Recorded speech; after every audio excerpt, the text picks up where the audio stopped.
বাড়ির উঠানেই খোঁড়া হচ্ছে ৩ সন্তানের কবর। ঈদ আনন্দের বদলে শোকে মাতম এখন পুরো বাড়ি জুড়ে। একসঙ্গে ৩ ছেলেকে হারিয়ে পাগল প্রায় মা। আরো মর্মান্তিক হলো, ঠিক ৩ বছর আগে এই রমজান মাসেই আরেক সন্তানকে হারিয়েছিলেন এই অভাগী মা। ৪ ছেলের কেউই এখন আর রইল না দুঃখিনী এই মায়ের জীবনে। এইগুলো নিয়ে যাই বেরিয়ে যাবো। আমি কইছি আব্বু এখন সারা রাত জার্নি করে যাইছো একটু পরিবারের সাথে ঈদ আনন্দ ভাগাভাগি করতে ২৯ মার্চ সকালে ঢাকা থেকে বাড়ি ফিরেছিলেন পিরোজপুরের মঠবাড়িয়া উপজেলার বাইশকুড়া গ্রামের নাইমুজ্জামান শুভ। ভোরে বাড়ি ফিরে ছোট ২ ভাই শান্ত ও নাদিমকে সাথে নিয়ে ঈদ উপহার দেওয়ার জন্য আত্মীয়ের বাড়িতে যাচ্ছিলেন শুভ। যাবার সময় মাকে বলে গিয়েছিলেন দ্রুতই বাড়ি ফিরে ঘুমাবেন তিনি। তবে ঘুমিয়েছেন ঠিকই, কিন্তু সে ঘুম আর ভাঙবে না কখনোই। বরগুনার পাথরঘাটায় আত্মীয়ের বাড়িতে ঈদ উপহার নিয়ে যাওয়ার পথে বাসের সঙ্গে মোটরসাইকেল সংঘর্ষে একসাথে মৃত্যু হয় ৩ ভাইয়ের।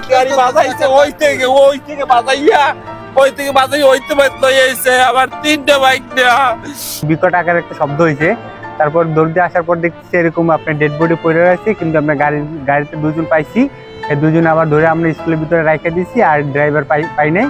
এই অবস্থা। আর আমাদের এই লাইনে যত দুর্ঘটনা ঘটে, 20টা দুর্ঘটনা ঘটে, এর ভিতরে 18টা ঘটে রাজীব পরিবহনের। ২৯ মার্চ সকালে বরগুনার পাথরঘাটা ঢাকা সড়কের রায়হানপুর ইউনিয়নের সোনার বাংলা এলাকায় ঘটে মর্মান্তিক এই দুর্ঘটনাটি।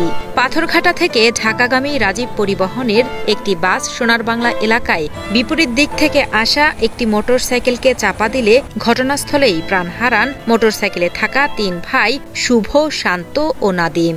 নিহতদের পারিবারিক সূত্রে জানা যায়, কয়েক বছর আগে তাদের আরেক ছোট ভাই পানিতে ডুবে মারা যায়। একজন ডাকাতে আসছে ৬টার সময়, বড়জন, আর 2 জন তো বাড়িতে ছিল। ওই ডাকাতে আসছে হইলে গাড়ি নিয়ে বের হয়ে আইছে। ওই ওর চাচার শালার ছেলেরা আর কি মনে হয় ঈদের কিছু দিছে, ওই দিয়েইতে যায়। যারা দাঁড়ায় না ঠেলতে যাইতে আছে, কিন্তু আরো ৩-৪ জন মিলিয়ে এখন আটকাই হেলাইছে, আটকাই মসজিদের মধ্যে আটকাই রাখছে। দুর্ঘটনার পর বাসের চালক ও সহযোগীকে মসজিদে আটকে রাখেন স্থানীয়রা। পরবর্তীতে তাদের তুলে দেওয়া হয় পুলিশের হাতে। মরদেহ আইনি প্রক্রিয়া শেষে পরিবারের কাছে হস্তান্তর করা হয়েছে বলে জানান বরগুনা পাথরঘাটা থানার ভারপ্রাপ্ত কর্মকর্তা মোহাম্মদ মেহেদি হাসান। এখানে যে ঘটনাস্থলে আপনার এই যে একই মোটরসাইকেলে ৩ ভাই, আপন 3 ভাই, ওরা কেরাতপুরের দিকে যাইতেছিল। তো মুখোমুখি সংঘর্ষ, 3 ভাই স্পট ডেথ।